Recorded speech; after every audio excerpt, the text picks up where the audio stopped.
Uwaga!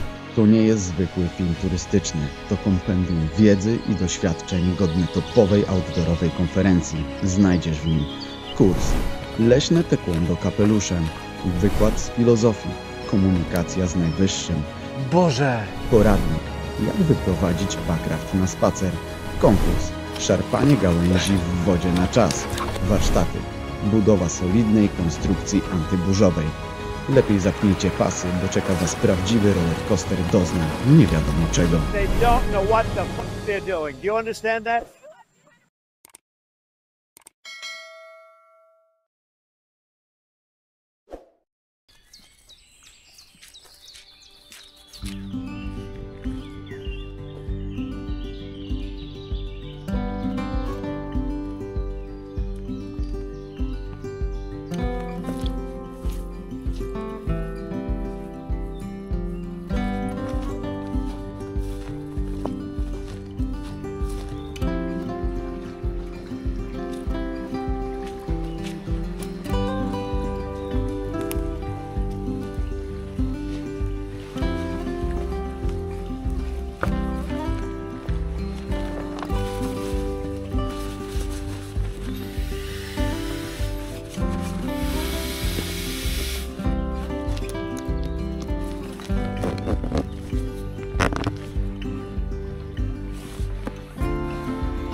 Dzień dobry, witam serdecznie w kolejnym filmie. Dzisiaj zapraszam Was na kolejną packraftową przygodę. Możecie kojarzyć rzeczkę z jednego z poprzednich filmów. Jest to rzeka Pokrzywnica i mam zamiar spędzić na niej 3 dni. Ona ma 30 km, wpada do Parsenty. Może uda się kawałek Parsentą przepłynąć. Mój optymizm w planowaniu nie ma żadnych, ale to całkowicie żadnych granic. A następnie przychodzi dosyć szybka weryfikacja. Zobaczymy, jak tutaj będzie. Miejsce wodowania, tutaj już widzę kawałek dalej pierwszą tamę przez bobry zbudowaną, więc tych przepraw pewnie będzie sporo. Pogoda jest w kratkę, przed chwilą była burza, teraz świeci słońce, lunęło ostro, ale to dobrze, bo dopełni tą rzekę, z której poziomem bywa różnie. To jest powód, dla którego kupiłem packrafta, właśnie takie rzeczki dzikie, 3 dni bez cywilizacji jakiejkolwiek. Nawet nie przepływa przez żadną wioskę od tego momentu. Jestem kawałek za Sławoborzem, nie przepływa przez żadną wioskę praktycznie. Także zero cywilizacji, tylko dzika rzeka. Zapraszam do oglądania.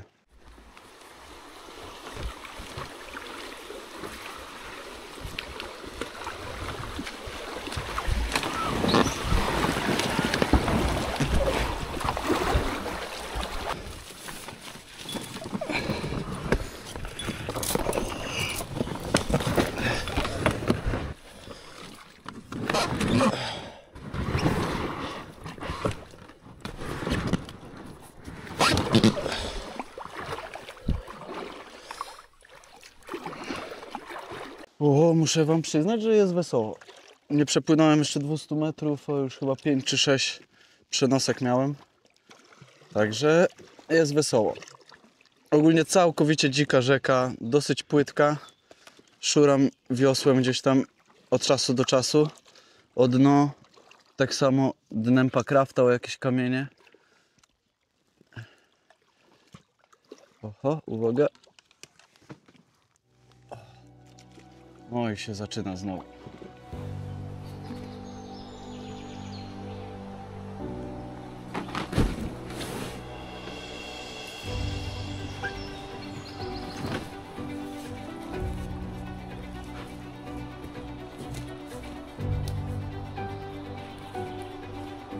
Zamysł tej wycieczki był taki, że będę żałował, że sobie wymyśliłem taki plan. Dlatego, że mają też być burze możliwe. A planem jest po prostu spędzić 3 dni w całkowitej głuszy, w dziczy.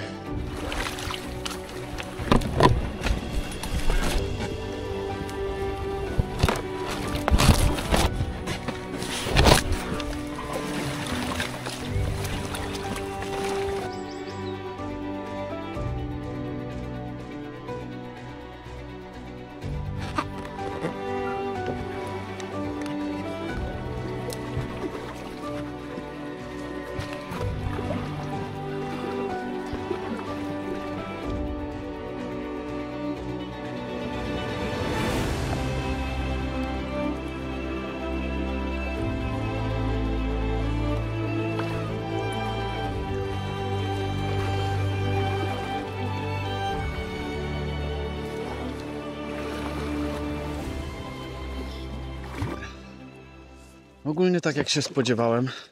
Więcej jest tu przepychania, przenoszenia niż samego płynięcia. Lekki wiaterek się zerwał. Chmurki też nachodzą.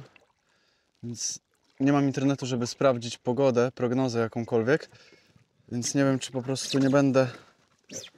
Max godzinka jeszcze i będę szukał miejsca na biwaczek dzisiaj. Przepłynąłem, nie wiem, czy z 1,5 kilometra przez ponad godzinę. No ale tu jest, no mówię, samo pchanie i przenoszenie. Ale o dziwo mało komarów. Co mnie bardzo cieszy na razie, bo najbardziej nienawidzę właśnie komarów. Dobra, trzeba chyba przenosić znowu.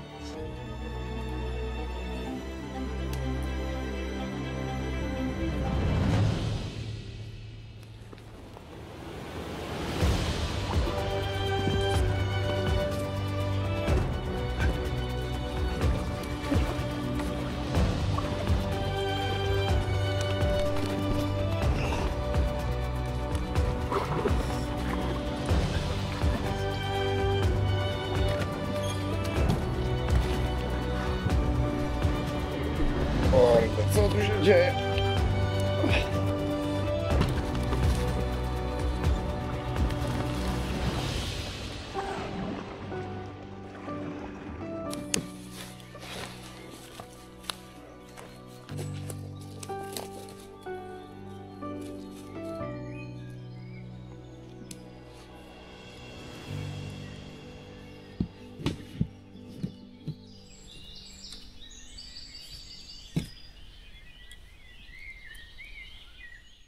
Dobra, godzina po 19 trochę. Znalazłem jakąś miejscówkę, niskie zejście do wody. Także rozbijam obóz. Idą chmury, nie mam internetu. Tutaj w ogóle zapomniałem, że przy tej pokrzywnicy jest w ogóle bardzo słabo z internetem. Więc nie mam jak sprawdzić pogody. Także rozkładam hamak, tarpa, żeby być zabezpieczonym ewentualnie przed komarami i przed deszczem. A później reszta roboty.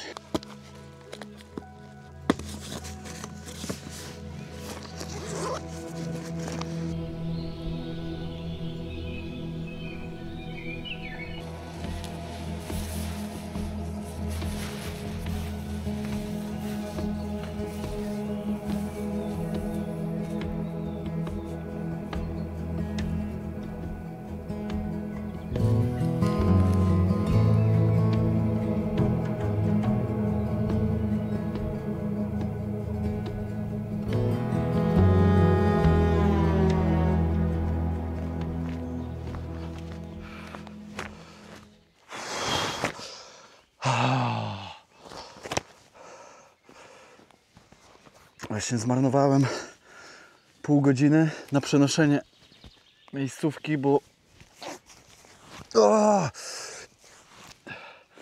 zmarnowałem pół godziny na przenoszenie miejscówki, bo tam się pojawiło multum meszek, przeniosłem tylko obóz tutaj i jest to samo albo i gorzej.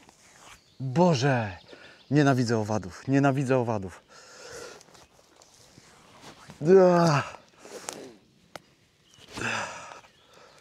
Masakra.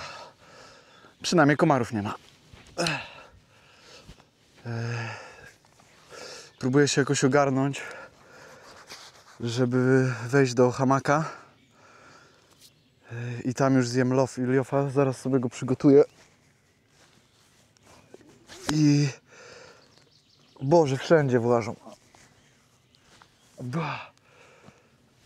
Przygotuję go i ładuję się.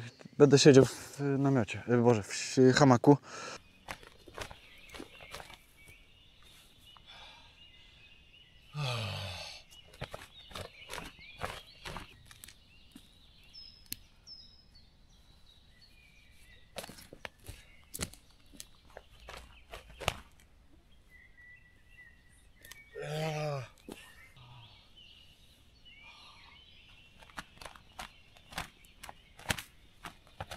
To jakaś masakra.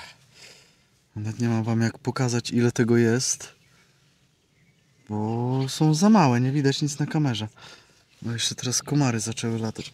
Kurde, teraz jestem na etapie wybijania tego, co wleciało do środka, ale na szczęście przez moskitiery nie przełażą. Masakra. Takiego czegoś to jeszcze nie było.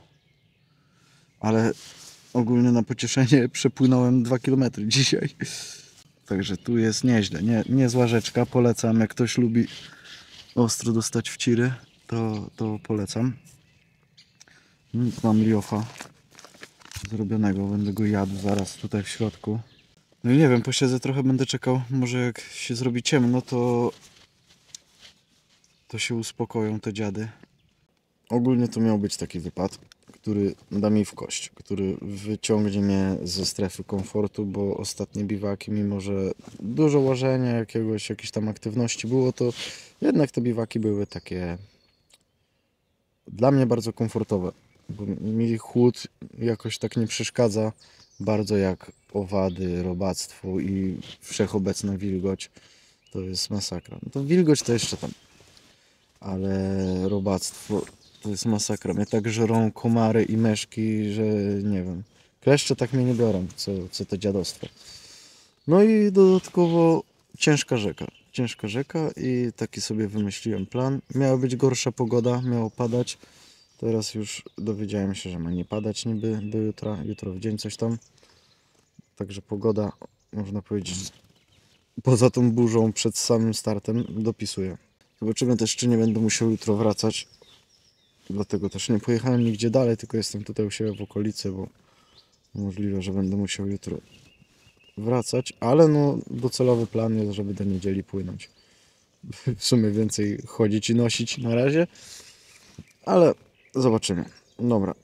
Ja już się zbieram do spania. Dalej latają. Nie będę czekał, aż się tu uspokoi. Wcześniej wstanę. I może nie będą tak świrować od rana samego. Może będzie chłodniej, to będzie spokojniej z tym robactwem, żeby się normalnie w miarę spakować i ruszyć. Dobra, odmeldowuję się.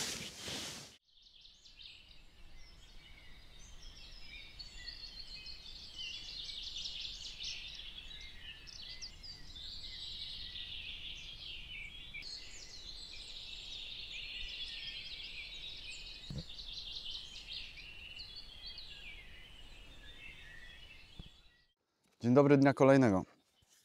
Ogólnie spałem tyle, że nie ma żadnych meszek, komarów, tylko jakieś muszki latają, więc muchy, więc jest znośnie. Zamiast wstać po 5, to wstałem po 8. Grzeje słońce, tarp się suszy, ale ma zacząć padać od 11 i takie opady mogą być przez cały dzień dzisiaj. Ale zobaczymy, jak to będzie. Muszę coś zjeść, wypić kawę. Część rzeczy mam już spakowaną. I wsio.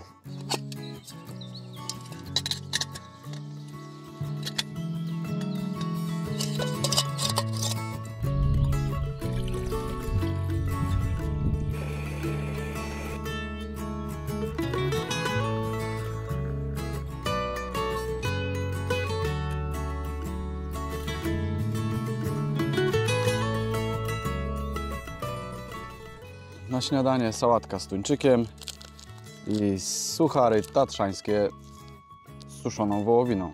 Rarytasy. Ale grzeje teraz, duszno się zrobiło, bo ma ten deszcz padać i jest... Końskie muchy mnie obsiadują. Życie. Mi się wydaje, że te wszystkie owady tutaj, one mają swój grafik. I trzymają się tego, ktoś tego pilnuje tutaj na pewno, bo ewidentnie zaczyna się wieczór meszki, później komary, a z rana muchy końskie. Ale z tego wszystkiego muchy są najbardziej w porządku. Jak już z tych rzeczy, których nienawidzę, miałbym coś wybierać, to końskie muchy. Można je łatwiej namierzyć i zlokalizować. Jest ich mniej. To będzie długi dzień.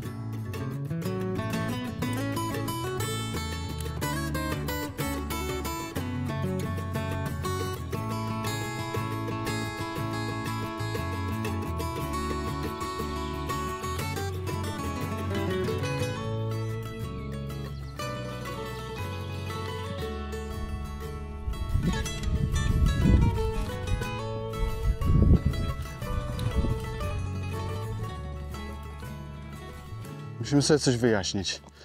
Poruszanie po tej rzece, wzdłuż tej rzeki, jednostką pływającą jakąkolwiek, mija się z jakimkolwiek celem, jeżeli chodzi o przemieszczanie się i sens jakikolwiek tego, tak? Bo ja bym szybciej szedł z tym packraftem, niosąc go przez krzaki, niż płynąc, nie? I teraz też przyszedłem tutaj, bo zazwyczaj dopłynę do jakiegoś momentu, no, przenoszę go i idę kawałek, patrzę, czy jest sens się wodować, czy jednak przenieść go. No i teraz też muszę lepiej przenieść go z 200 metrów,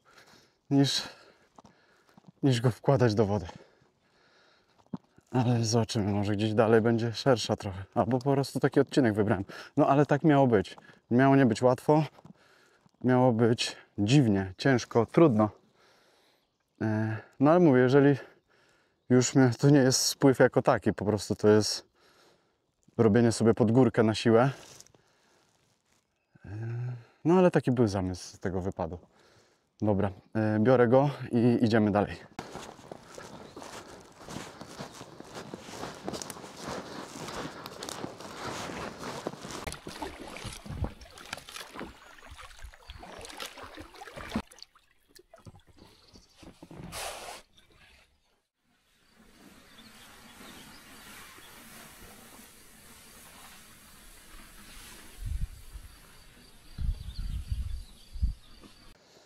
Powoli zaczynam myśleć, że to nie ma w ogóle sensu.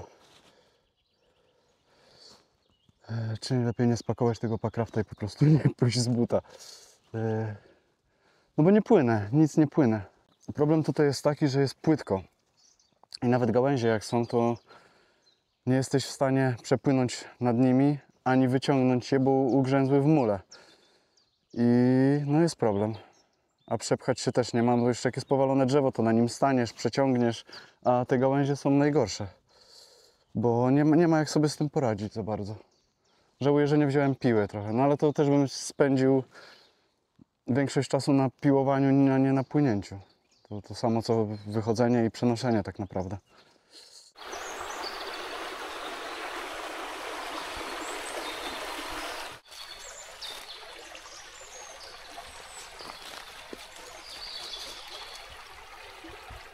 Składam packrafta, bo to nie ma sensu. Tutaj przepłynąłem jedno powalone drzewo i tu już macie, spójrzcie. I tu jest kawałek, no nie wiem ile tu jest, 15 metrów i zaraz następne dwa powalone drzewa całkiem. Stan wody jest na tyle niski, ale nawet jakby był wyższy, no to nie ma szans, żeby przez to przepłynąć. A wchodzić, wychodzić to jest bez sensu, bo ja przepłynę dzisiaj przez cały dzień, pewnie się naszarpię i 3 km, no to nie ma najmniejszego sensu. Więc plus packrafta, pakuję go, przejdę się parę kilometrów, może zobaczę, może kilometr, no zobaczę. Może się troszeczkę zrobi przystępniejsza ta rzeka. Ale właśnie jest przygoda, jest przygoda.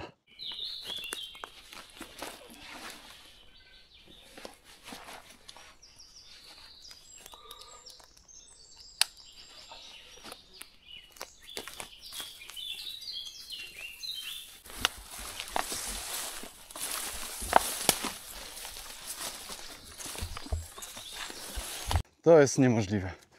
Zszedłem z packrafta, spakowałem go i szedłem teraz najdłuższym odcinkiem przepływalnym od wczoraj, jaki był na tej rzece. Także wlazłem na jakieś bagna i teraz muszę obejść bagna, kurde.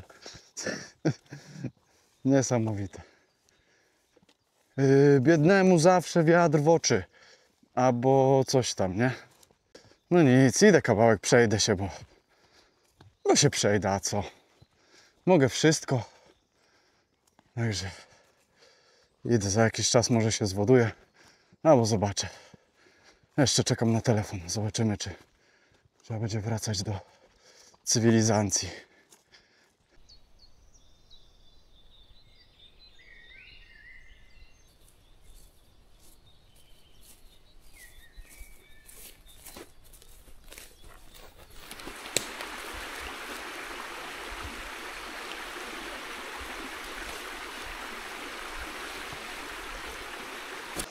Znalazłem kawałek no którym muszę się przepłynąć. Co prawda, nie wiem, z 20 minut temu zwijałem Packrafta, ale spójrzcie.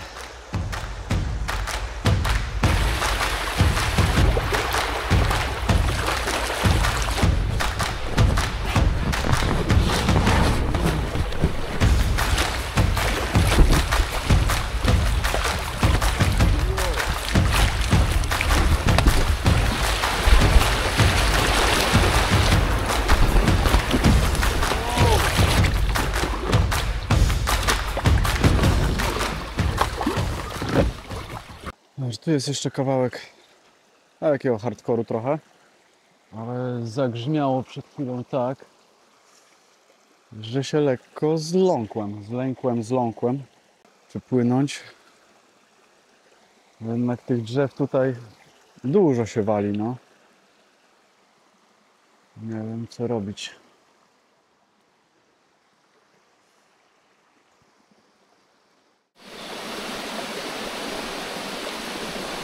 Zaczęła się burza, już pada, grzmi, nie wiem czy słyszycie, bo tutaj też jest spiętrzenie.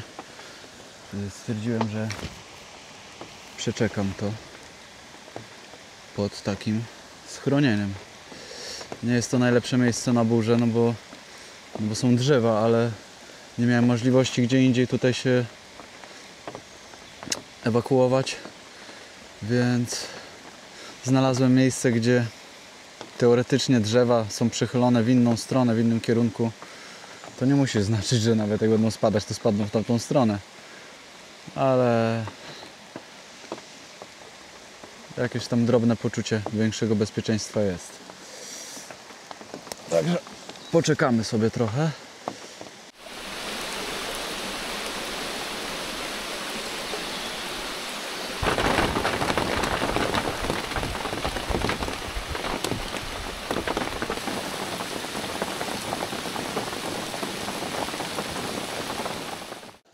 Przestało padać trochę.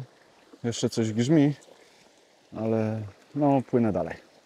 Zobaczymy co to będzie. Tu jest kawałek jeszcze taki kurde ciężki. Później się kawałek... No ale mimo, że jest bardzo duży nurt, to da się tu płynąć jakoś, chociaż kawałek. Bo są w miarę logiczne przenoski, bo mówię, że przenoszę przez jedno drzewo, mogę dalej płynąć, a wcześniej to był dramat.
No i skończyła się przygoda, ja jednak muszę wracać do domu.